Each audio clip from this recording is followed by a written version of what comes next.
नमस्ते दोस्तों, आज के इस क्लास में हम लोग आरआरबी एनटीपीसी का जो पेपर हुआ है जून में, उसका 6 जून वाले पेपर का शिफ्ट 1 का सलूशन यहाँ पर करने वाले हैं।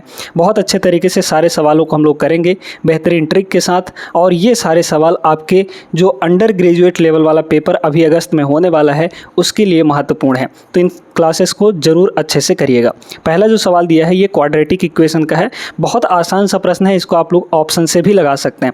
4m² + 6m + 2 = 0। इसके रूट्स हमें निकालने हैं। रूट का मतलब होता है जो वेरिएबल वहाँ पर है उसके वैल्यू क्या होंगे, ठीक है, जिसके लिए ये इक्वेशन सेटिस्फाई करेगा हमारा। तो यहाँ पर फिलहाल हमको m की वैल्यू निकालनी है, तो आप ऑप्शन से रख के देख लीजिए, या फिर यहाँ पर आप लोग तरीका लगाइए। तरीका क्या होता है, देखिए ये जो m² का कोफिशिएंट है यानी कि 4, ठीक है, इसको ले लीजिए और मल्टीप्लाई ये लास्ट वाला, मतलब शुरू वाला और लास्ट वाला जो कांस्टेंट टर्म है 2 है ना, +2 है तो प्लस माइनस के साथ ही रखिएगा। तो यहाँ पर +2 है, मतलब ये कितना आ गया, 8 आ गया। अब यहाँ पर +8 है, इसको 2 भाग में ऐसा तोड़िए कि प्लस है ना, तो जोड़ने पर हमारा 6 आ जाए। तो यहाँ पर क्या हो जाएगा, ये हो जाएगा आपका 4 और 2 लिख सकते हैं इसको, 4 दूना 8, मतलब 1 ले लीजिए 4 को, क्योंकि देखिए 4 और 2 जोड़ने पर 6 आएगा और 4 और 2 मल्टीप्लाई करने पर 8 आ गया। तो 4 और 2 हो गया हमारे पास। अब बड़े गौर से समझिए, यहाँ पर ये वाली जो साइन होती है बीच वाली, वो हमेशा बड़े वाले के साथ जाती है। तो +4 ये हो गया, और यहाँ पर अब चूंकि हमको +6 बनाना है तो +4 ये है और +2 यहाँ पर ले लेंगे, तो प्लस का 6 आपका बन गया, ठीक है। अब क्या करना है, ध्यान से समझिएगा। यहाँ पर आपको दोस्तों क्या निकालना है, m की वैल्यू निकालनी है। तो m की वैल्यू निकालने के लिए सीधा सीधा आप लोग क्या करिए कि डिवाइड बाई ये जो 4 है इसको डिवाइड बाई 4 यहाँ पर कर दीजिए, ठीक है। ये दोनों जगह डिवाइड बाई 4 हमने कर दिया है ना। ये जो m² का कोफिशिएंट था इसको हमने डिवाइड कर दिया। अब इनको काट के इनका क्या करना है, यहाँ पर सीधे सीधे साइन चेंज कर देना, बस m की वैल्यू आ जाएगी। ये शॉर्ट ट्रिक बता रहे हैं। तो ये कितना आया, +1 और +1, मतलब साइन चेंज करेंगे तो m की वैल्यू कितनी हो जाएगी, यहाँ पर m की वैल्यू हो जाएगी -1, और ये +1/2 होगा तो यहाँ पर -1/2 हमारा m का वैल्यू आएगा, ठीक है। तो m की वैल्यू कौन कौन सी, -1 और -1/2, यानी ऑप्शन नंबर बी यहाँ पर करेक्ट आंसर है, -1/2 और -1, ठीक है। तो ये तरीका है लगाने का। आगे चलिए देखते हैं दूसरा प्रश्न। देखिए दूसरा सवाल क्या दिया है, बोट एंड स्ट्रीम का है। यदि विशाल नाव से धारा की विपरीत दिशा में 48 घंटे में 184 किलोमीटर की दूरी तय करता है और उसे इसी दूरी के लिए धारा की दिशा में 12 घंटे लगते हैं, तो डिस्टेंस यहाँ पर कांस्टेंट है, तो धारा की चाल बतानी है ना। तो यहाँ पर दोस्तों जो हम मानते हैं जो बोट की इंडिविजुअल स्पीड है, शांत जल में नाव की चाल, वो x होती है ना, और धारा की जो इंडिविजुअली चाल है वो y होती है। धारा की विपरीत दिशा में बोला है तो विपरीत दिशा में दोनों घट जाएंगे, है ना, विपरीत दिशा में दोनों घट जाते हैं और सेम डायरेक्शन में दोनों जुड़ जाते हैं। तो ये जो स्पीड है ये किसके बराबर होगी, 184 किलोमीटर की दूरी, 184 किलोमीटर की दूरी 48 घंटे में, है ना, ठीक है भाई। स्पीड इक्वल टू होता है डिस्टेंस अपॉन टाइम। क्लियर हो गया। तो ये वैल्यू कितनी आ जाएगी बताइए। तो यहाँ पर अगर हम लोग इसको देखें तो 12 से काट सकते हैं क्या, 12 × 12 नहीं कटेगा, 8 से कट जाएगा। 8 से 8 दूना 16, 8 3, हाँ ठीक है, 8 से ये हो जाएगा 48 और ये हो जाएगा 8 दूना 16 और यहाँ पर बचा तो 8 3 24, मतलब कि 23/6 आ गया। ये कितना आ गया, 23 यहाँ पर 6। फिर यहाँ पर कह रहा है इसी दूरी के लिए सेम है ना, सेम दिशा में, तो सेम डायरेक्शन में क्या होगा, x + y हो जाएगा। ये जो होगा सेम डिस्टेंस यानी कि 184 अब की बार 12 घंटे में ही, यानी कि डिवाइड बाई यहाँ पर 12, ठीक है। तो यहाँ पर इसको आप 2 से काटिए, है ना, 2 से काटेंगे तो बहुत आसानी से कट जाएगा, मतलब यहाँ भी नीचे 6, यहाँ भी नीचे 6 ला दीजिए। तो 2 से इसको काटेंगे तो 9 यानी कि 92, और ये 2 से कटेगा तो यहाँ पर 6। फिलहाल ये और आगे जा सकता है बट नहीं ले जाएंगे, ठीक है। अब हमें क्या चाहिए, धारा की चाल चाहिए, यानी y की वैल्यू चाहिए, है ना। तो बताइए a + b और a - b अगर दिया है, जहाँ में हमको b निकालना है, तो b निकालना मतलब माइनस वाले की वैल्यू, तो क्या करते हैं सीधे इसमें से इसको घटा कर 2 से डिवाइड कर देंगे, तो y की डायरेक्ट वैल्यू आ जाएगी यहाँ से कितनी, ये इसमें से घटेगा तो नीचे डिनोमिनेटर तो सेम है, ऊपर वाले घटा दीजिए। तो यहाँ पर 92 में से 23 घटाइए तो 12 में से 3 गया ये हो जाएगा 9, और 8 में से 2 गया ये हो जाएगा 6, और डिवाइड बाई यहाँ पर है आपका 6, है ना, घटा दिए। अब डिवाइड बाई 2 करना है ना, तो डिवाइड बाई यहाँ पर 2 हो गया, मतलब कि 69/12 ये इसको सॉल्व करिएगा तो आपका आंसर आ जाएगा। देखिए 69/12 अगर हम लोग करेंगे तो पहले तो ये 3 से कटेगा, है ना, तो 3 दूना 6, 3 3 9 और ये हो जाएगा 3 चौके 12। ठीक है, इसका 4 भाग करना है भाई, 4 भाग कर लीजिए, तो 5 चौके 20 और 3 का अगर 4 भाग करेंगे तो 75 आएगा, मतलब 5.75। ठीक है, 5.75 is the correct answer, option number B. ठीक है, समझ में आ गया होगा कैसे करना है इन सवालों को। आगे चलिए, तीसरा सवाल बहुत आसान सा प्रश्न है। यदि 350 की धनराशि 20% वार्षिक ब्याज दर पर 1.5 साल के लिए उधार ली जाती है तो साधारण ब्याज कितना होगा। ब्याज निकालना है आपको, आप सभी जानते हैं, फॉर्मूला ही लगाइए, यहाँ पर दिमाग में वही आता है ना, PRT/100। ठीक है, तो मूलधन कितना है 350, तो यहाँ पर हो गया आपका 350 इंटू रेट कितना है 20%। 20% का मतलब होता है 1/5, डायरेक्टली लिख दीजिए, कोई दिक्कत नहीं है। फिर यहाँ पर टाइम कितना है 1.5 साल है। 1.5 साल को हम लोग क्या लिख सकते हैं 3/2, है ना भाई। 1.5 को 3/2 लिख सकते हैं आराम से। तो देखिए ये हो गया 10 और ये कट जाएगा, 35 का 3 से गुणा करेंगे, 35 दूना 70, 70 में 30 और जोड़िए, 70 में 35 जोड़ेंगे तो 105 आ जाएगा, तो 105 रुपये यहाँ पर होगा। बहुत सिंपल सा प्रश्न, ऑप्शन नंबर सेकंड। क्लियर है, आगे चलते हैं। अब दोस्तों इस सवाल जैसा आसान सवाल आपको कहीं नहीं मिलेगा। बहुत आसान सा, बहुत सिंपल सा प्रश्न है। क्या आपको इसको मल्टीप्लाई करना पड़ेगा? बिल्कुल भी नहीं। बस आपको इतना देखना है कि पॉइंट के बाद, डेसिमल के बाद कितने डिजिट हैं टोटल मिलाकर, क्योंकि वही काउंट किया जाता है। ठीक है, बाकी आप ऑप्शन में देखेंगे और इसमें देखेंगे तो नंबर में कोई डिफरेंस नहीं है। देख लीजिए 68935, 68935, 68 सब कुछ वही है ना। यहाँ 6033, 603 सब जगह वही है, बस पॉइंट का खेल है यहाँ पर। तो पॉइंट आपको काउंट कर लेना है, बस आपका आंसर आ जाएगा। देखिए डेसिमल के बाद कितने डिजिट हैं यहाँ पर, 1, यहाँ पर 1 और यहाँ पर 4, तो टोटल कितने हो गए 1 2 और ये 4 यानी कि 6। टोटल यहाँ पर 6 डिजिट हो गए डेसिमल के बाद। आप अपने ऑप्शन में देखिए कि कहाँ पर डेसिमल के बाद 6 डिजिट आ रहा है। देखिए ये हो जाएगा 4 3 7 1 8, नहीं होगा, हमको 6 लाना है, तो पहला आंसर आपका नहीं होगा। दूसरा देखिए 4 2 6 2 8, ये भी नहीं होगा। 2 1 3 और 3 और 1 4, यहाँ पर ये 4 हो गया, ये भी नहीं होगा। इसको देखिए 3, यहाँ पे तो कुछ भी नहीं है, और ये 3, तो 3 और 3 कितना हो गया 6, 6 मिल गया हमारा, मतलब ऑप्शन नंबर डी यहाँ पर करेक्ट आंसर हो जाएगा। समझ में आया, आगे चलते हैं। एक पाइप टैंक को 21 मिनट में भर सकता है, जबकि दूसरा पाइप पूरी तरह से भरे टैंक को 24 मिनट में खाली कर सकता है। तो पहला जो है भरने का काम कर रहा है 21 मिनट में, दूसरा जो है खाली करने का काम कर रहा है 24 मिनट में। यदि दोनों पाइप को खाली टैंक में एक साथ खोल दिया जाए तो टैंक का 1/4 भाग भरने में कितना समय लगेगा। 1/4 भरना है। यहाँ पर टोटल कैपेसिटी निकाल लीजिए टैंक की। कैसे निकालेंगे हम लोग, यहाँ पर देखिएगा 21 और 24 का ले लेंगे यहाँ पर एलसीएम। ठीक है, तो 21 और 24 का एलसीएम लेंगे, कितना आ जाएगा, एक तो कॉमन इनमें 3 दिख रहा है। ठीक है, यहाँ 7 आ गया, यहाँ 8 आ गया, कुछ कॉमन नहीं है, तो 7 8 56, मतलब 3 × 56 जो है यहाँ पर एलसीएम आ गया। अब इफ़िशियंसी निकालिए, तो 3 × 56 को डिवाइड कर दीजिए यहाँ पर 21 से। ठीक है, तो जैसे 21 से डिवाइड करेंगे तो 3 इसका 7 इसका, मतलब 8 बचेगा यहाँ पर। फिर 3 × 56 को 24 से डिवाइड करिए, तो 3 इसका 8 इसका, मतलब 24 कट गया, बचा 7 यहाँ पर, तो ये हो गया 7। लेकिन ये खाली करने का काम कर रहा था, तो इसकी इफ़िशियंसी नेगेटिव होगी। ठीक है, अब कह रहा है दोनों पाइप को एक साथ खोला गया, तो एक साथ खोला गया तो 1 घंटे में कितना, 1 मिनट में कितना भर लेंगे वो दोनों, बताइए। तो ये 8 भरेगा, ये 1 खाली कर देगा, 7 खाली कर देगा। तो ओवरऑल अगर देखा जाए तो एक ही यूनिट भरा पाएगा 1 मिनट के अंदर, है ना भाई। देखिए ना, पहला वाला 8 भरा 1 मिनट में और ये 7 खाली कर दिया, तो मतलब ओवरऑल 8 - 7 1 ही भराया। अब हमें कह रहा है कि टैंक का 1/4 भाग भरना है। बताइए, टैंक की टोटल कैपेसिटी ये थी, इसका 1/4 निकाल लीजिए, है ना, इसका 1/4 निकाल लेंगे तो 14 चौके 56 और 14 तियाँ 42, मतलब 42। इस 42 को आपको भरना है। तो ये जो 42 लीटर है, 1 मिनट में 1 ही लीटर भरा रहा है, तो डिवाइड बाई 1 जब हम करेंगे तो टोटल कितना आ जाएगा यहाँ पर, 42 मिनट नहीं आ जाएगा। बस आ गया हमारा टाइम, ऑप्शन नंबर सी होगा। क्लियर, आगे चलिए। ये सवाल आपके प्रॉफिट एंड लॉस का है। यदि किसी विस्तर का विक्रय मूल्य प्रारंभिक मूल्य का 2 गुना है तो लाभ प्रारंभिक लाभ का 11 गुना हो जाता है। प्रारंभिक लाभ ज्ञात कीजिए यहाँ पर। ठीक है।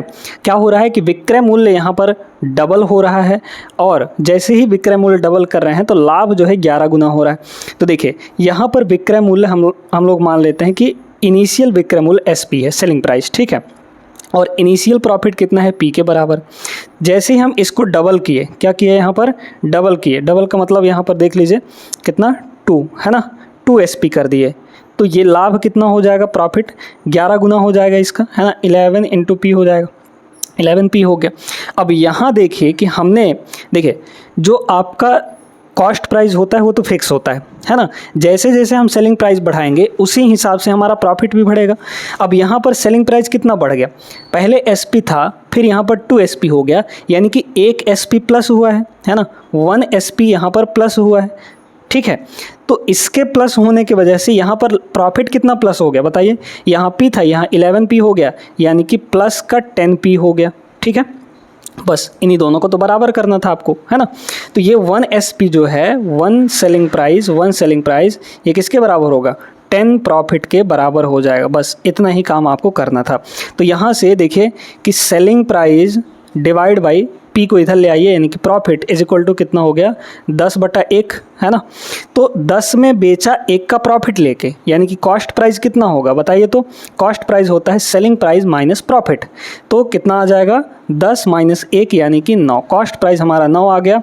प्रारंभिक लाभ पूछा था, यानी कि P की वैल्यू पूछी थी, तो P हमारा कितना है, 1 यूनिट है, देखिए 1 यूनिट है, डिवाइड में कॉस्ट प्राइस रखते हैं, कॉस्ट प्राइस कितना है, 9 है, तो 1/9 आ गया, और 1/9 होता है 11 सही 1/9, ठीक है, क्योंकि इसको परसेंट में बदलने के लिए 100% से मल्टीप्लाई करना पड़ेगा। तो 100/9 यानी कि 11 9 99 बचा 1 डिवाइड बाई 9, तो 11 सही 1/9 option number first correct answer हो जाएगा।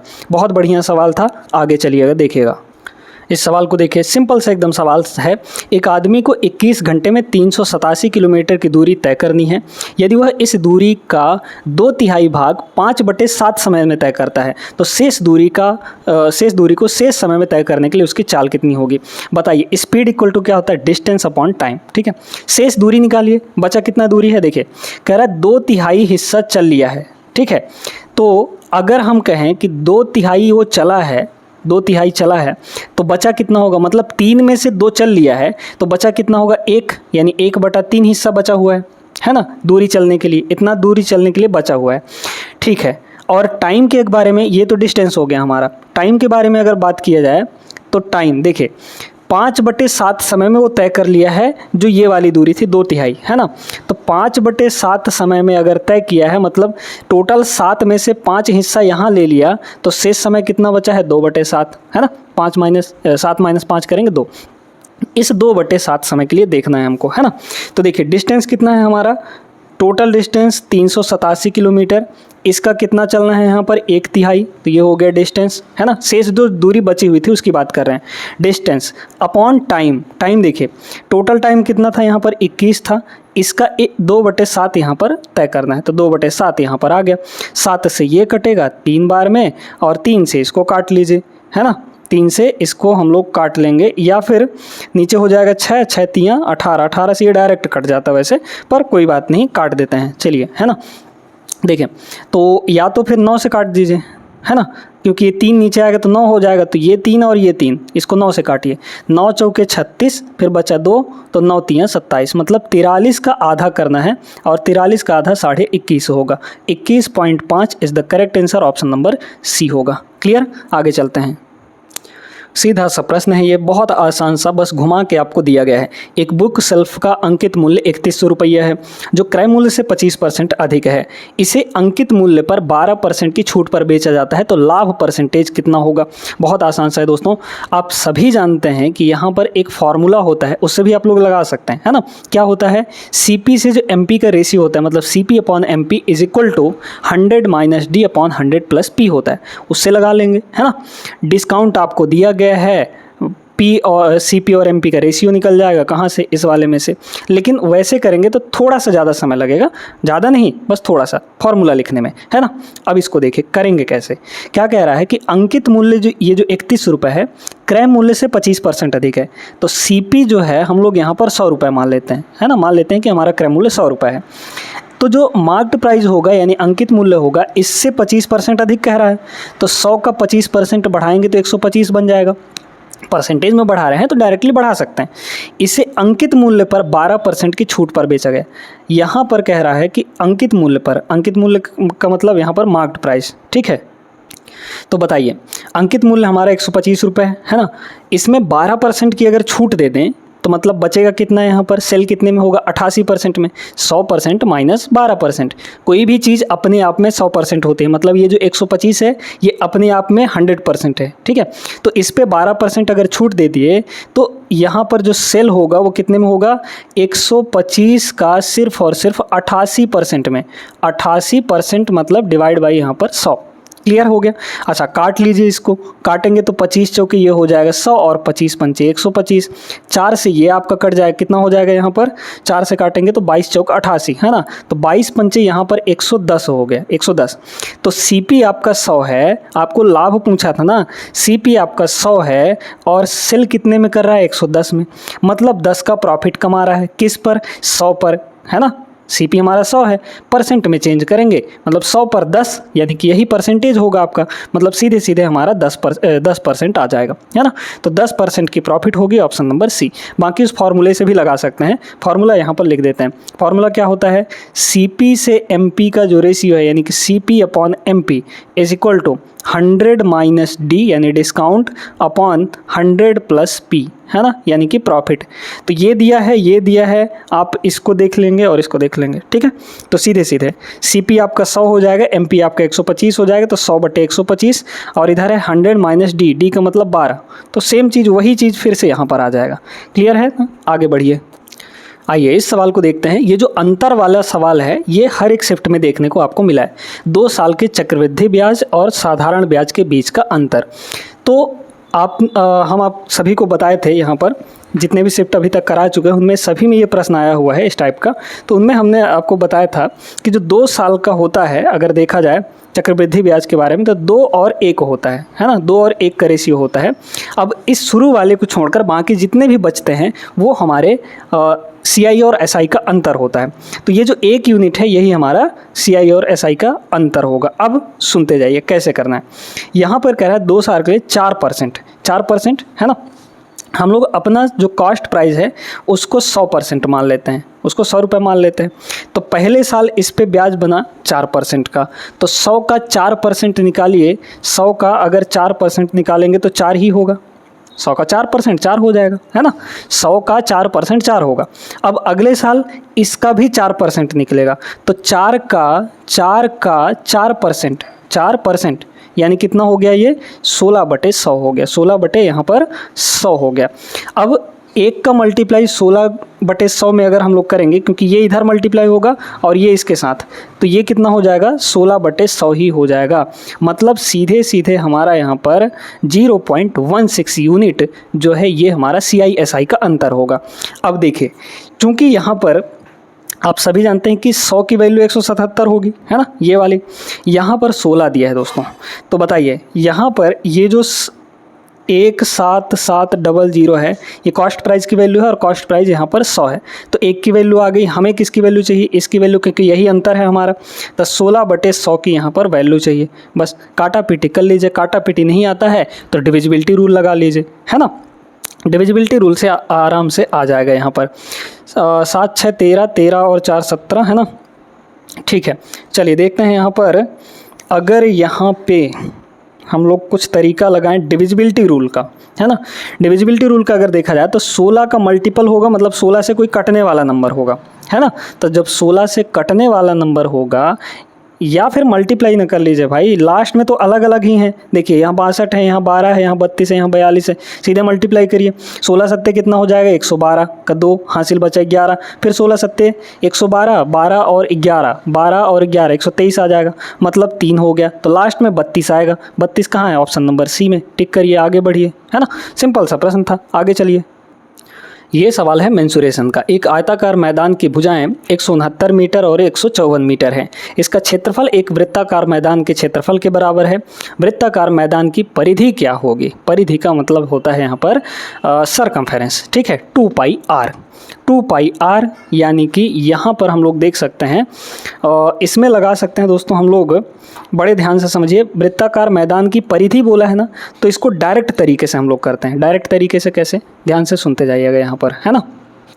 आप सभी जानते हैं कि जो सरकमफेरेंस होता है यानी कि पेरीमीटर, वो होता है, उसका फॉर्मूला 2 पाई आर होता है। अब यहाँ पर है 2 और है पाई, पाई का मतलब होता है, यहाँ पर वैल्यू बोला है 22/7 लेने के लिए। रेडियस हमारे पास कुछ भी हो सकता है, 22 दिया है, 22 का मतलब होता है 11, यानी जो हमारा सरकमफेरेंस होगा उसमें कहीं ना कहीं 11 से मल्टीप्लाई होकर आया होगा। और 11 का मल्टीपल ढूंढ लीजिए यहाँ पर, 11 का मल्टीपल अगर ढूंढेंगे हम लोग तो क्या होगा, 11 का मल्टीपल कैसे चेक करते हैं, अल्टरनेट ढूंढिए। यहाँ 5 और 0 को जोड़ेंगे, अल्टरनेट मतलब एक एक छोड़कर, 5 और 0 5 हो गया, यहाँ पर बीच में है 4, है ना। तो 5 - 4 करेंगे तो कितना आ जाएगा, 1।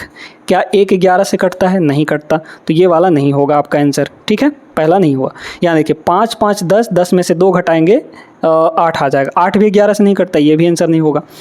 5 और 4 9, 9 में से 4 घटा दीजिए तो 5 ही आया, और 5 11 से नहीं कटता, तो ये आंसर आपका नहीं होगा। यहाँ देखिए 5 2 7, 7 में से 7 को घटाएंगे तो 0 आएगा, और 0 जो है 11 से कट जाता है ना भाई, 0 तो किसी से भी कट जाए, तो ये हो जाएगा आपका आंसर, है ना। अब इसको तरीके से कैसे करेंगे, देखिए कह रहा है कि जो भुजाएं, मतलब कि जो एरिया होगा वो वृत्ताकार मैदान के क्षेत्रफल के बराबर होगा, तो दोनों के एरिया बराबर करना है। तो आयत का एरिया कितना होता है, लंबाई गुणे चौड़ाई 169 और गुणे 154 हो जाएगा यहाँ पर, ठीक है। ये बराबर होगा आपका पाई आर स्क्वायर के, पाई का मतलब 22/7, या फिर डायरेक्ट रखें ना, पाई यहाँ पर रख ही दीजिए, पाई आर स्क्वायर यानी कि रेडियस का यहाँ पर स्क्वायर हो जाएगा, ठीक है। तो रेडियस की वैल्यू हम लोग डायरेक्टली यहाँ से निकाल सकते हैं क्या, बिल्कुल निकाल सकते हैं, या फिर 22/7 रख ही दीजिए, है ना, 22/7 यहाँ पर रख ही दीजिए। अगर आपको बेसिक से ही करना है तो बता ही देते हैं, 22/7 ये हो गया, इंटू रेडियस का स्क्वायर यानी आर स्क्वायर, 22 × 7 = 154, है ना, ये 7 इधर आएगा तो 49 हो जाएगा। आर की वैल्यू कितनी हो जाएगी, इसका स्क्वायर रूट लगेगा, तो 169 का स्क्वायर रूट 13, और 7 × 7 49, 49 का स्क्वायर रूट 7 हो जाएगा, तो 13 7 यहाँ पर अभी रहने दीजिए इसको, है ना। अब यहाँ पे इसको हमें पूछा था, तो 2 × 22/7 इंटू रेडियस, रेडियस कितना है यहाँ पर 13 × 7 है, तो 7 से 7 कटा, इनको सबको मल्टीप्लाई कर लीजिए, तो कितना हो जाएगा, 13 चौके 52, 52 × 11, है ना, 52 यहाँ पर कितना हो जाएगा, 52 × यहाँ पर 11, मल्टीप्लाई करिए, मल्टीप्लाई क्या करना है, 2 5 2 7 और यहाँ पर 5, 572 आया, ऑप्शन नंबर डी। तो ये भी तरीका हमने आपको बता दिया। तो जहाँ पे पाई अगर दिखे, है ना, आपको जो पूछा गया है और उसमें अगर पाई आ रहा है, तो पाई आते ही आप सीधे 11 का डिविजिबल चेक करिए, कौन से ऑप्शन में 11 का डिविजिबिलिटी दिख रहा है, बस वही आपका आंसर हो जाएगा। क्लियर है ना, दोनों तरीके आपको पता चल गए हैं। इस टाइप का सवाल दोस्तों कई सारे शिफ्ट में हो चुका है। कह रहे जब 22, 26, 19 और 21 में से प्रत्येक में x जोड़ा जाता है तो इस क्रम में प्राप्त संख्याएं समानुपातिक होती हैं। यहाँ पर हमें y का वैल्यू बताना है, इस पूरे को सॉल्व करके सीधे सीधे हमको क्या करना है, देखिए तरीका आपको बता चुके हैं, क्या करना है, 22 और 26 पहली दो संख्याओं को ऐसे डिवाइड के फॉर्म में लिखना है, फिर बाकी के दो संख्याओं को भी डिवाइड के फॉर्म में लिख लीजिए। 19/21 डिफरेंस देखना है, यहाँ कितने का अंतर है बताइए, 22 19 यानी कि 3 का अंतर, यहाँ है आपका 5 का अंतर। अब आपको यहाँ का अंतर देखना है, यहाँ कितना का अंतर है 4 का, यहाँ कितने का अंतर है 2 का। इस 4 को मतलब कि देखिए यहाँ का डिफरेंस और यहाँ का डिफरेंस बराबर होना चाहिए, तो ये 4 है, इधर छूना भी नहीं है आपको, है ना, इधर कुछ नहीं करना, जो करना है इस वाले में। तो यहाँ 4 है तो इसको भी 4 बनाइए ना, 4 बनाने के लिए 2 से गुणा करेंगे इसमें, है ना, तो 3 में अगर ऊपर नीचे दोनों को 2 से गुणा करना पड़ेगा तो ये हो जाएगा 6, और इसमें भी 2 से गुणा करेंगे तो ये हो जाएगा 10। अब डिफरेंस देख सकते हैं 4 का है ना, यहाँ डिफरेंस बराबर हो गया। तो अब सीधे सीधे तौर पर यहाँ देखिए कि 26 में क्या कह रहा है, x जोड़ा जा रहा है, तो 26 में कितना जोड़ें कि 10 आ जाए बताइए। अगर घटाने की बात किया जाए तो 26 में अगर हम 20 घटा दें, 26 में अगर 16 घटा दें तो 10 आ जाएगा, लेकिन जोड़ने की बात कर रहा है तो 26 में -16 जोड़ना पड़ेगा, तो 26 - 16 है ना, तो यहाँ पर x की जो वैल्यू आ गई वो -16 आ जाएगा। ठीक है, क्या जोड़ा गया, x यानी कि -16 जोड़ा गया, तब हमारा यहाँ पर हुआ x की वैल्यू -16 आ गई। अब इसको सॉल्व करिए, क्या होता है, बीच वाले का स्क्वायर मतलब कि दोनों का मल्टीप्लाई y × y, y² हो जाएगा, इज इक्वल टू दोनों किनारे किनारे का मल्टीप्लाई यानी कि इन दोनों का, x की वैल्यू डायरेक्ट रखते जाइए। -16 है तो यहाँ रखेंगे तो -16 इंटू 2 यानी कि 16 दूना 32, लेकिन माइनस का, फिर मल्टीप्लाई यहाँ रखिए -16 तो यहाँ हो जाएगा 64, ठीक है, -64 और -8, 8 4 12 यानी कि माइनस का यहाँ पर 72 आ गया, ठीक है, माइनस का कितना आ गया 72 आ गया। तो जब 72 आ गया यहाँ पर तो इसको लिख सकते हैं, देखिए माइनस माइनस तो प्लस ही हो जाएगा, इसको लिखिए आप ऐसे 16 गुणे 2 है ना, और इसको लिख लीजिए 8 9 72, 8 गुणे 9 यहाँ पर है ना, ये तो ये भी आपका 16 बन गया, ये भी 16 है, ये 9 है, तो स्क्वायर रूट लेते यहाँ पर आराम से बनेगा 16 का वर्गमूल 4, यहाँ 8 दूना 16 हुआ, फिर 16 का वर्गमूल 4 और 9 का वर्गमूल यहाँ पर 3, तो 16 तियाँ यहाँ पर 48 is the correct answer, option number C, ठीक है। चलिए आगे चलते हैं। अब ये जो सवाल पूछा गया था ये बड़ा खतरनाक था, है ना, क्योंकि ये टाइम कंज्यूमिंग हो जाता अगर आपको कॉन्सेप्ट नहीं पता है तो। एक समकोण त्रिभुज की भुजाएं x - 13, x - 26 और x, इसका क्षेत्रफल कितना होगा, एरिया निकालना हमें। चूंकि समकोण त्रिभुज दिया गया है, समकोण त्रिभुज यानी राइट एंगल ट्रायंगल कुछ इस तरीके से, है ना। अब आप सभी को पता है कि यहाँ पर x - 13, x - 26 और यहाँ पर कितना है x है। ये बताइए x - 13 में हम अगर 13 घटा दें तो ये मिलेगा, फिर यहाँ पर है ना घटा दें तो ये मिल जाएगा, हाँ ठीक है, क्लियर है ना। या फिर आप सभी देख सकते हैं कि यहाँ पर इससे ये 13 ज़्यादा है, ठीक है, फिर यहाँ पर इस x - 13 से ये वाला ज़्यादा है, तो ये तीनों के तीनों जो हैं, मतलब ऐसे देखिए ना, यहाँ पर x - 26, ठीक है, दूसरा यहाँ पर x - 13, फिर एक है यहाँ पर x, तो हम इसमें 13 जोड़े तो -13 पे पहुँचा है, फिर इसमें 13 जोड़े तो x पे पहुँचा है, मतलब यहाँ पर एक AP बन रहा है, अरिथमेटिक प्रोग्रेशन बन रहा है ना। ये जो तीनों भुजाएं दी गई हैं ये अरिथमेटिक प्रोग्रेशन में है, AP में है। तो आप एक चीज़ ध्यान रखिएगा कि राइट एंगल ट्रायंगल में जो ट्रिपलेट होता है वो सिर्फ एक ही ट्रिपलेट है जो आपके AP में होता है, कौन सा, 3 4 5, है ना। अगर ये 3 है, ये 4 है, तो ये पक्का है कि आपका 5 होगा। मतलब यहाँ पर 3 4 और 5 सिर्फ यही AP में होते हैं भाई। देखें ना, 3 में 1 जोड़ेंगे 4, 4 में 1 जोड़ेंगे 5। अब इनका जो मल्टीपल होगा वो भी हमारा ट्रिपलेट होगा, है ना, इनका जो मल्टीपल होगा वो भी ट्रिपलेट होगा और वो भी AP में ही आएगा।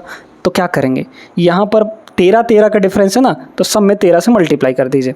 क्या करेंगे, 13 तियाँ ये हो जाएगा 39, 13 चौके ये हो जाएगा 52 और 13 पचे ये हो जाएगा 65। अब आप यहाँ पर आराम से देख सकते हैं कि भाई देखिए x की वैल्यू 65 हो जाएगी, x - 13 की वैल्यू यहाँ पर 52 हो जाएगी, x - 26 की वैल्यू यहाँ पर 39 हो जाएगी। भाई रखिए ना, 65 रखिए, 65 - 26 39, 65 - 13 52, ख़त्म कहानी।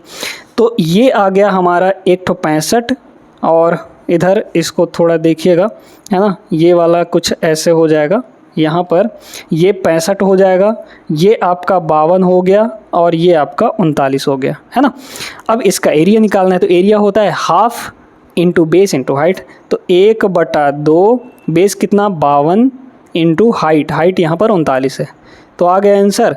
ये कट जाएगा 26 से, तो 26 गुणे 39 करना है, इकाई अंक लगा लीजिए, तो 9 छक्के 54 यानी कि 4 आ जाएगा इकाई अंक, ऑप्शन नंबर फर्स्ट करेक्ट होगा, ठीक है। चलते हैं आगे अगले सवाल पर। चलिए यहाँ पर अगला सवाल देखते हैं हम लोग। किसी आंकड़ा समुच्चय का बहुलक और माध्यिका दिया गया है आपको यहाँ पर मीन निकालना है, एम्पिरिकल फार्मूला का यूज़ करना है। एम्पिरिकल फार्मूला ये होता है, मॉड यानी बहुलक is equal to 3 median minus 2 mean होता है। जो दिया है चुपचाप रख दीजिए। यहाँ पर मॉड दिया है आपको 52.7, है ना, ये हो जाएगा 52.7 इज इक्वल टू 3 मीडियन, क्योंकि माध्यिका दिया है 65, 65 का 3 गुना करिए, है ना, 6 × 18 5 × 15 195 आ जाएगा, है ना। तो 195 यहाँ पर 3 मीडियन की वैल्यू हो गई, माइनस 2 मीन देखना है यहाँ पर, तो 2 × मीन, देखिए 2 मीन को इधर ले आएंगे 195 में, ये आपका घट जाएगा, ठीक है। तो मीन की जो डायरेक्ट वैल्यू होगी वो कितनी हो जाएगी, मीन यहाँ पर हो जाएगा इज इक्वल टू 195.0 लगा लीजिए, माइनस ये उधर जाएगा यानी कि 52.7 और डिवाइड बाई यहाँ पर 2, इसका आधा हो जाएगा, निकाल लीजिए। तो 10 में से 7 गया, ये हो गया 3, यहाँ पर है 4, 4 में से 2 गया, ये हो जाएगा आपका 2, और यहाँ पर देखिए तो 19 में 5 गया तो ये हो जाएगा 14, मतलब 142.3 का आधा करना है ना। तो 142 अगर देखा जाए तो 71 दशमलव कुछ आएगा, ठीक है। तो 71 दशमलव यहाँ पर कुछ आ जाएगा, मतलब 71 दूना 42, हाँ ठीक है, 71 पॉइंट समथिंग, और 71 point something option number B में है, ये आपका करेक्ट आंसर होगा, ठीक है। अब ये वाला सवाल तो एकदम सीधा सीधा, इसमें कुछ करना ही नहीं है। x माइनस 1/x की वैल्यू 4 है, क्यूब का वैल्यू पूछा गया है, तो क्यूब का वैल्यू क्या हो जाता है, माइनस में दिया है ना। मान लीजिए कि ये p है आपका, तो इसकी वैल्यू कितनी होगी यहाँ पर, p क्यूब प्लस 3p हो जाता है। अगर यहीं पे प्लस देता और प्लस की ही वैल्यू पूछा जाता तो p क्यूब माइनस 3p हो जाता, बस इतना सा फ़र्क है। रख दीजिए p क्यूब मतलब 4 का क्यूब 64, 64 प्लस यहाँ पर 4 तियाँ 12, ठीक है। तो ये हो जाएगा 12, 64 12 76, 76 ऑप्शन नंबर डी करेक्ट हो गया। सिंपल सा प्रश्न, ओरल था ये, ओरली बन जाता। ये सवाल है बेहतरीन, ट्रिग्नोमेट्री का है, बड़े ध्यान से समझिएगा। tan थीटा की वैल्यू यहाँ पर 7/8 दी गई है ना। हमको इसको सॉल्व करके इसका वैल्यू निकालना है। ज़रा गौर से देखिए ऊपर और नीचे, 1 plus sine theta 1 minus sine theta, यानी a plus B a minus B का फॉर्मेट बन रहा है यहाँ पर। तो क्या हो जाएगा, a square minus B square, formula जानते हैं, a plus B a minus B, a square minus B square. a square का मतलब 1, यानी 1 का स्क्वायर, माइनस b स्क्वायर का मतलब साइन का स्क्वायर, तो यहाँ पर हो जाएगा साइन स्क्वायर थीटा, ठीक है। डिवाइड में, अब डिवाइड में देखिए, यहाँ भी 1 plus cos theta 1 minus cos theta है, मतलब इन दोनों की मल्टीप्लाई होगी, कितना बनेगा, 1 माइनस कॉस स्क्वायर थीटा बन जाएगा कि नहीं, है ना, a square minus B square. फिर मल्टीप्लाई में यहाँ पर कॉट थीटा है, तो cot theta theta theta theta, बस आ गया। अब इसको समझिए, आप सभी जानते हैं कि sine square theta plus cos square theta is equal to 1 होता है, और अगर साइन स्क्वायर थीटा को उधार ले गए तो 1 माइनस साइन स्क्वायर थीटा बनेगा, और शुरू में बच जाएगा आपका कॉस स्क्वायर थीटा, मतलब 1 माइनस साइन स्क्वायर थीटा की वैल्यू हो गई कॉस स्क्वायर थीटा, और 1 माइनस कॉस स्क्वायर थीटा की वैल्यू हो गई सीधे सीधे साइन स्क्वायर थीटा, इंटू ये है कॉट थीटा, तो इसको भी कॉट थीटा रहने दीजिए, ठीक है। बस आ गया हमारा सीधे सीधे आंसर। अब आंसर कैसे आया, आप सभी जानते हैं कि कॉस बटा साइन क्या होता है, कॉट होता है ना, कॉस थीटा बटे साइन थीटा कॉट थीटा होता है। तो ऊपर हो गया आपका कॉट स्क्वायर थीटा, चूँकि यहाँ पर स्क्वायर में दिया था, और नीचे एक ठो कॉट थीटा यहाँ पर बचेगा। देखिए फिर से समझिए, कॉस स्क्वायर थीटा बटे साइन स्क्वायर थीटा, मतलब इतने की जो वैल्यू है वो क्या हो गया, कॉट स्क्वायर थीटा, और डिवाइड में अभी कॉट थीटा बचा था, तो एक कॉट थीटा से एक ठो कट जाएगा, हमारे पास क्या बचा, सिर्फ एक ठो कॉट थीटा, ठीक है। तो बस कॉट थीटा की वैल्यू tan थीटा 7/8 दिया है, कॉट जो होता है tan का रेसिप्रोकल होता है, यानी 1/10 होता है, 1/10 करेंगे इसका उल्टा कर दीजिए तो 8/7 हो जाएगा, मतलब इसका जो आंसर होगा वो 8/7 ऑप्शन नंबर ए होगा, ठीक है। बढ़िया सवाल था, आगे चलिए।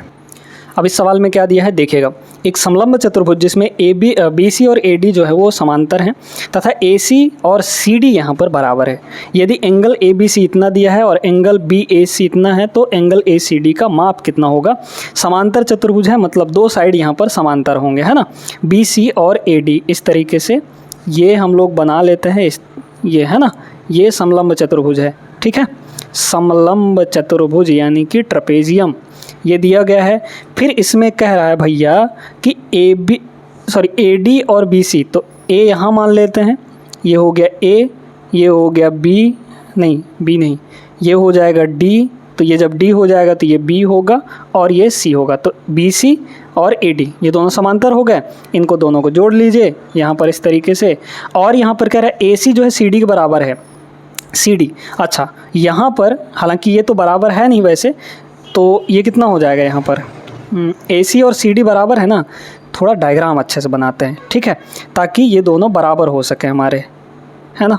तो इसको ऐसे करते हैं, सी को यहाँ पहुँचा देते हैं, ये वाला सी हो जाएगा ऐसे इस तरीके से, और ये हो जाएगा आपका ऐसे, तो सी डी ये हो गया, मतलब यहाँ पर आपका सी बनेगा, अब यहाँ पर आपका सी हो जाएगा, और ये ए सी और सी डी दोनों बराबर हो गए। फिर आप इसको मिला दीजिए, क्लियर हो गया। इस तरीके से आपको भले ये पैरेललोग्राम दिख रहा होगा बट पैरेललोग्राम है नहीं। आ जाइए, अब क्या दिया है, तो ए सी सी डी बराबर एंगल ए बी सी ये आपको 69 डिग्री दिया है ना, ध्यान से देखते जाएगा। बी ए सी, तो बी ए सी मतलब ये एंगल आपको 23 डिग्री दिया है। फिर कह रहा है ACD निकालना है। ACD मतलब ये एंगल हमें यहाँ पर चाहिए, ठीक है। ध्यान से अब समझना है यहाँ पर दोस्तों दो छोटे छोटे कॉन्सेप्ट का यूज होने वाला है। समझिए, आप सभी जानते हैं कि अगर दो पैरेलल लाइंस हैं और उनको एक लाइन काट दी, जैसे AD था और BC था, दो पैरेलल लाइन थे, इसको एक AB जो है इसे काट रही है, तो जब काटेगी तो एक ही साइड के जो एंगल बनेंगे उन दोनों पैरेलल लाइन के साथ, उनका सम 180 होता है। मतलब ये टोटल एंगल यहाँ से लेकर यहाँ तक, ये टोटल एंगल और ये वाला एंगल, इन दोनों का सम 180 होगा। हमेशा ध्यान रखिएगा, ये पैरेलल लाइन के साथ ही होता है। तो इस एंगल को x मान लीजिए, बड़े ध्यान से समझते जाएगा, बहुत इंपॉर्टेंट क्वेश्चन है। तो यहाँ पर हम कह सकते हैं कि x और ये 23 है ना, ये एक साइड का एंगल हो गया, प्लस ये वाला एंगल यानी कि 69, इन तीनों का सम कितना हो जाएगा, 180 के बराबर हो जाएगा कि नहीं। यहाँ से देखिए x की वैल्यू कितनी आ जाएगी, 180 में से इन दोनों घटाइए तो 9 3 12 है ना, तो 180 माइनस 9 3 12 और 6 2 8 1 9 यानी कि 92 घट जाएगा यहाँ पर। तो देख लीजिए ये हो गया 8 और 17 में से 9 गया तो 9 8 यहाँ पर 17 है, यानी कि 8 आ जाएगा, तो 88 आ गया। ये जो एंगल है आपके पास 88 डिग्री के बराबर है, ठीक है, 88 डिग्री है यहाँ पर। अब इसके बाद हम लोग यहाँ पर दूसरा कॉन्सेप्ट यूज़ करने वाले। दूसरा कॉन्सेप्ट ये था, एक चीज़ इसमें हिंट दिया है, AC और CD बराबर है, मतलब ये वाला और ये वाला हमारा बराबर है। तो हमेशा ध्यान रखिए, बराबर साइड्स, ट्रायंगल की बात करें, बराबर साइड्स के सामने के जो एंगल होते हैं वो बराबर होते हैं, है ना। तो अगर इस साइड के CD के सामने एंगल देखा जाए तो ये x है, मतलब इस AC के सामने ये जो एंगल होगा ये भी x होगा, x मतलब ये भी 88 होगा। बस हो गया हमारा काम।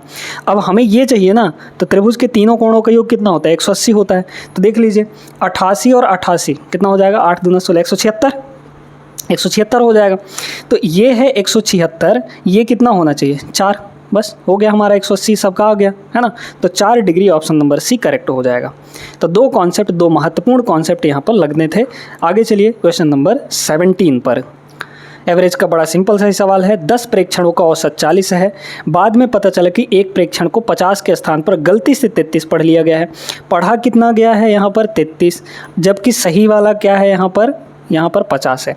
मतलब कितना कम पढ़ लिया गया है भाई, कम पढ़ा गया है ना। देखिए 50 लेना था लेकिन उसको 33 ले लिया गया, यानी कि कम ले लिया गया। जैसे ही कम ले लिया गया तो यहाँ पर एवरेज आपका 40 आ गया, यानी कम आ गया, ठीक है। तो कितना कम पढ़ा गया है, देखिए यहाँ पर 17 कम है भाई, 50 माइनस 33 करेंगे 17 आ जाएगा, यानी 17 हमारे टोटल में 17 कम हो गया है, यानी कि सभी संख्याओं में 17 कम हो चुका है।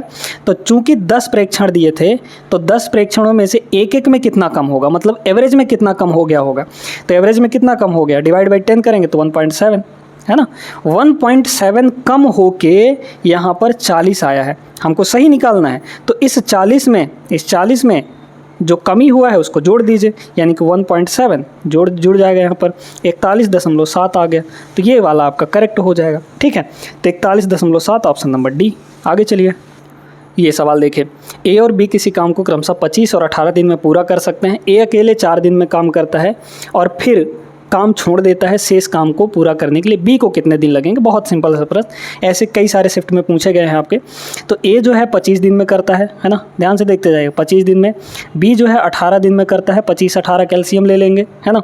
या फिर नहीं आता तो सीधे सीधे आप करिए 25 × 18, कोई दिक्कत नहीं है, 25 × 18 यहाँ पर, है ना। वैसे भी अगर देखा जाए तो यहाँ पर कुछ भी कॉमन नहीं है, तो जब कुछ कॉमन नहीं है तो मल्टीप्लाई ही इन कैल्शियम होगा, ठीक है। तो 25 × यहाँ पर 18, ये टोटल काम हो गया। तो 25 × 18 में डिवाइड बाई 25 करेंगे तो 18 बचेगा यहाँ पर, है ना। और यहाँ पर 25 × 18 में 18 डिवाइड कर देंगे तो 25 बच जाएगा। एफिशिएंसी आ गई। कह रहा है ए जो है अकेले 4 दिन काम करता है। तो बताइए ए जो है एक दिन में कितना काम कर रहा है, 18। तो 18 काम एक दिन में कर रहा है, तो 4 दिन में कितना काम करेगा यहाँ पर, 72 काम, 18 चौक 72। इसको मल्टीप्लाई कर लीजिए ना, 25 8 200 बचा 20, 25 से कम 25 और यहाँ पर 20, 45 हो गया, मतलब 450। उस 450 में से 72 काम ए जो है 4 दिन में कर चुका है। कितना हो गया, 50 घटाइए तो 400 पे, फिर 22 और घटा दीजिए तो 22 यानी कि 78, ठीक है। तो 378 आ जाएगा, ये 378 इतना काम बचा हुआ है। 378 काम यहाँ पर बचा है।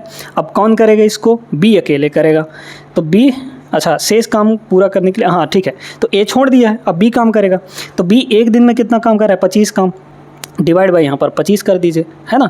अब इसको हमें डिवाइड करना है, मतलब कितना हो जाएगा, 25 एक कम 25, है ना, फिर इसमें 12 बचा तो 128 हो जाएगा, 128 हो गया, ठीक है भाई। 37, एक सेकंड यहाँ पर, हाँ ठीक है, 12 बचा तो 128 हो गया, है ना। तो 128, 25 पंचे 125, मतलब 15 आएगा, 15 कहाँ है, अच्छा 125 ना, तो 3 बचा, 128 माइनस 125, तो 15 सही 3/25, ये आ जाएगा आपका answer. Option number C is the correct answer. आगे चलते हैं अगले प्रश्न में। अब इस सवाल को देखें, ये बड़ा बेहतरीन सा प्रश्न है, ठीक है। 729 का पावर 1/6 है ना, क्योंकि 6th रूट बोला है तो पावर 1/6 होगा, इसका मतलब ये वैल्यू ख़तरनाक है, फिर ये है हमारा, फिर यहाँ पर ये है, ठीक है। तो इनका वैल्यू हमें यहाँ पर कैलकुलेट करके निकालना है दोस्तों। बहुत बेहतरीन सवाल है ये, जब बहुत बेहतरीन सवाल है तो बहुत बेहतरीन तरीके से लगाना भी पड़ेगा। पहले तो 729 आप सभी जानते हैं कि 9 का क्यूब होता है, 9 गुणे 9 गुणे 9, है ना, तो 9 का क्यूब हो गया ये। तो यहाँ है 9 का क्यूब और पावर में कितना है 1/6, है ना, ये हो गया 1/6, ठीक है। प्लस इसकी बात अगर करें तो ये किसी न किसी का स्क्वायर होगा, ये क्या होगा, किसी न किसी का स्क्वायर होगा। इसके लिए आप लास्ट में देखिए तो 36 है, 36 किसका स्क्वायर करने पे आता है, 36 आता है दोस्तों यहाँ पर 6 का स्क्वायर करने पर, है ना, 6 का स्क्वायर करने पर। अब ये जो है आपका 65,000 है, ठीक है, 65,000 है यहाँ पर। तो किसका स्क्वायर करने पर हम 65,000 के आसपास पहुँच जाएंगे, क्या 100 का, 100 का स्क्वायर तो 10,000 होगा, क्या 200 का, 200 का स्क्वायर तो 40,000 होगा।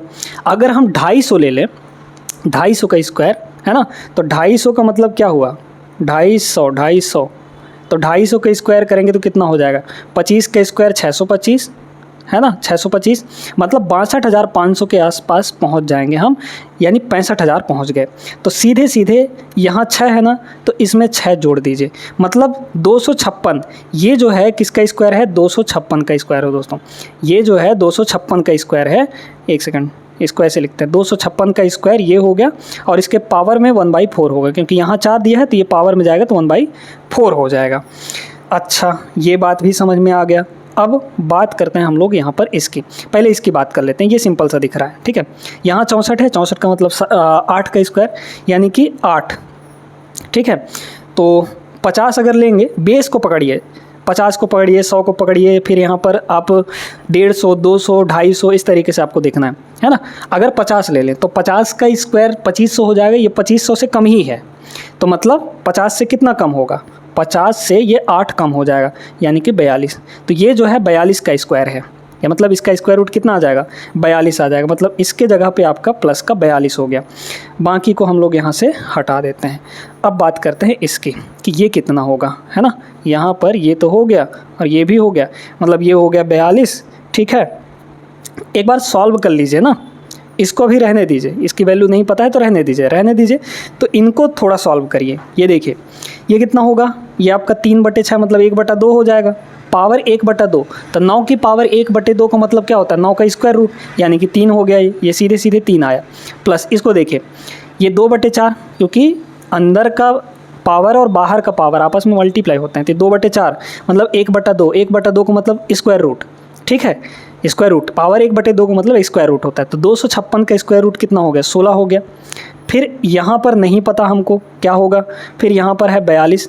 आप इनको जोड़ के देखें ना, शायद अंदाज़ा लग जाए कि हमारा आंसर क्या होगा, क्योंकि आंसर बहुत दूर दूर दिए गए हैं। ये हो जाएगा 16 और 3 19, 19 और 42, यहाँ पर 61 हो गया, ठीक है। अब इस 61 में कुछ ना कुछ इसकी जो वैल्यू है वो आकर यहाँ पर जुड़ेगी, ठीक है, कुछ भी कुछ, है ना। अब देखिए, क्या ये सिर्फ 4 का क्यूब रूट होगा, क्योंकि 61 और 4 65, हमारे एक ऑप्शन में 65 दिया गया है ना। तो क्या 4 इसका क्यूब रूट सिर्फ 4 आएगा, नहीं, क्योंकि 4 का क्यूब तो आपका 64 होता है, जबकि ये है आपका 5832। तो मतलब ये ऑप्शन तो नहीं होगा, क्योंकि इसकी वैल्यू 4 नहीं आएगी, ठीक है। अब इसके बाद अगर 121 को देखा जाए तो ये बहुत बड़ी वैल्यू है। 60 में कितना जोड़ें कि 121 हो जाए, तो 61 में 60 जोड़ना पड़ेगा। तो क्या ये 60 का क्यूब होगा, नहीं होगा, तो मतलब ये भी आंसर नहीं होगा आपका। फिर इसके बाद 133 है, ये भी बहुत ज़्यादा चला गया, ये भी आंसर नहीं होगा। बचा एक ही ऑप्शन है, ये वाला हो जाएगा। मतलब 61 में कितना जुड़ा है 18 सॉरी, है ना, 18 जोड़ने पर हमारा 19 आया है, मतलब इसका क्यूब रूट हमारा क्या हो जाएगा 18 हो जाएगा। तो कुछ चीज़ें अगर नहीं पता है तो वहाँ से अप्रॉक्सीमेट करना सीखिए। क्लियर हो गया, आगे चलते हैं। देखिए अब इस सवाल में क्या दिया है, उस सबसे बड़े लंबवृत्तीय शंकु का आयतन निकालना है जिसे 8 सेंटीमीटर किनारे वाले घन से काटा जा सकता है। ठीक है, अब यहाँ पर इसका क्या मतलब है, तो इसका मतलब ये है दोस्तों कि हमारे पास एक घन है, उसके अंदर उसमें फिट होने वाला एक शंकु है, उसका आयतन निकालना है। तो पहले हम लोग यहाँ पर घन बना लेते हैं। ठीक है, पहले हम लोग यहाँ पर एक घन बना लेते हैं इस तरीके से। ये हो गया हमारा एक घन, घन का मतलब क्या होता है क्यूब, है ना, तो ये क्यूब हो गया जिसकी लंबाई चौड़ाई ऊंचाई सब कुछ बराबर है। फिर इसके बाद यहाँ पर एक शंकु बना लेते हैं, तो इसी में फिट होने वाला एक शंकु भी बैठा दीजिए, है ना, कुछ इस तरीके से। तो इसको थोड़ा फिट किया जाए, यहाँ पर ये जो चीज़ है इसको यहाँ पर लाके इसे फिट कर देंगे, है ना। अब ध्यान से समझिएगा, यहाँ पर अगर हम देखें तो ये इधर से इधर पूरा अटैच है और इधर ये जो पूरा है ये ऊपर तक अटैच है। तो मतलब ये जो होगा, अब चूंकि देखिए ये जो घन की जो साइड है वो कितना है 8 है, मतलब सारे किनारे 8-8 के होंगे। तो ये वाला भी आपका टोटल 8 हो जाएगा, है ना, टोटल यहाँ पर 8 हो जाएगा। तो जो इसका व्यास होगा, व्यास का मतलब डायमीटर, जो डायमीटर होगा वो 8 के बराबर होगा। तो इसकी रेडियस कितनी हो जाएगी बताइए, तो 4 हो जाएगा, यानी कि आधा हो जाएगा। अच्छा अब बात करते हैं हाइट की, तो यहाँ पर ये रहा हाइट, है ना। तो हाइट आपका क्या होगा, क्योंकि ये आपका ये भी साइड 8 के बराबर है, तो जब ये नीचे से ऊपर तक जाएगा तो ये भी आपका 8 हो जाएगा, है ना, यानी कि हाइट जो है यहाँ पर 8 के बराबर हो गया। बस आपको यही निकालना था, यही समझना था। आप सीधे सीधे देखिए कि इसका आयतन क्या होता है 1/3 पाई आर स्क्वायर इंटू एच, है ना, पाई आर स्क्वायर इंटू एच, ये होता है शंकु का आयतन। निकाल लीजिए, तो 1/3 पाई की वैल्यू यहाँ पर 22/7, है ना, 22 बटा यहाँ पर 7 इंटू रेडियस कितना है 4, तो 4 का स्क्वायर 16 और h आपका 8 है, तो ये हो गया 8। बस इसमें आपको अब देखिए मल्टीप्लाई करना है, कुछ कट तो रहा नहीं है। जब नहीं कट रहा है तो इसमें मल्टीप्लाई ही करिए आप लोग, है ना। तो 7 एकम 7 2 9, मतलब इकाई अंक देखना है आपको। आप इनमें इकाई अंक देखें ना थोड़ा सा, देखिए 1 का मल्टीप्लाई पहले तो मल्टीप्लाई होता है, तो 1 का मल्टीप्लाई 7 में होगा, 7 एकम 7 2 9, ऊपर कितना इकाई अंक बना 9 बना। इसमें इसको देखिए 4 एकम 4 2 6, इसका इकाई अंक 6 बना। 8 एकम 8 2 10, यानी इकाई अंक 0 बना। 6 एकम 6 2 8, इसका इकाई अंक 8 बना। तो बस मिल गया, इकाई अंक से हमारा काम करना था। इसका इकाई अंक देख लीजिए, क्योंकि नीचे तो 21 है, ऊपर का देखिए 6 दूना 12, 12 का मतलब हो गया 2 और 2 अट्ठे 16, 16 का मतलब इकाई अंक 6। इकाई अंक 6 कहाँ है, ऑप्शन नंबर सेकंड में, ये आपका करेक्ट आंसर होगा। तो पूरा नहीं सॉल्व करना भाई, आपको इकाई अंक देख लीजिए ना, हो जाएगा। आगे चलते हैं। देखिए इसमें क्या बोला है, एक्स वाई और जेड ने क्रमशः 6, 59 और 41 के अनुपात में एक धनराशि का निवेश किया। उन्हें वर्ष के अंत में 3180 का कुल प्रॉफिट मिलता है। एक्स वाई और जेड के हिस्से के बीच का अंतर कितना होगा। देखिए X Y Z 6 ratio 59 ratio यहाँ पर आपका 41 है। हमें अंतर चाहिए, अंतर किसका किसका चाहिए। पहले तो देखिए कि टोटल लाभ कितना है, यहाँ पर 3180 ये टोटल लाभ है। रेशियो में टोटल लाभ कितना होगा, है ना, क्योंकि जिस रेशियो में उन्होंने इन्वेस्ट किया था उसी रेशियो में उनका प्रॉफिट भी बटेगा। तो टोटल यहाँ पर कितना हो जाएगा, इन तीनों को जोड़िए तो ये हो जाएगा 60 40 100 106 हो गया, तो ये हो गया 106 टोटल, है ना। अब हमें किसका हिस्सा चाहिए, y और z का डिफरेंस चाहिए। तो ये y है ये z है, इन दोनों का डिफरेंस बताइए कितना हो जाएगा 18, है ना, 9 में से 1 गया 8, ठीक है 18 हो गया। तो हमें 18 की वैल्यू निकालनी है, ठीक है। कितना हो जाएगा यहाँ पर, सीधा सीधा अगर देखा जाए तो 106 का 3 गुना कितना होता है 318, और यहाँ पर 0 तो 18 3 54 मतलब 540। आगे आंसर हमारा ऑप्शन नंबर बी करेक्ट होगा। आगे चलते हैं अगले प्रश्न में। तो दोस्तों आज के क्लास में बस इतना ही। यहाँ पर हमने 21 क्वेश्चन किए हैं। हालांकि आपके पेपर में 30 क्वेश्चन पूछे जाते हैं, वो जो 9 क्वेश्चन थे वो आपके बहुत ही सिंपल थे, बहुत आसानी से बन जाते, इसलिए उनको हमने यहाँ पर इंक्लूड नहीं किया है। अगर इंक्लूड करते तो ये वीडियो थोड़ा और लंबा हो जाता है ना, और सिंपल से सवालों को करने में आपको मज़ा भी नहीं आता, इसलिए थोड़ा बेहतरीन सवालों को हमने यहाँ पर उठाया था। बाकी जो सवाल थे वो बहुत आसान थे, है ना, एकदम आसानी से बन जाते, इसलिए उनको नहीं पिक किया है। तो आज के क्लास कैसा लगा आप लोग कमेंट करके ज़रूर बता सकते हैं। मिलते हैं अगले क्लास में ऐसे बेहतरीन सवालों के साथ, तब तक के लिए जय हिंद।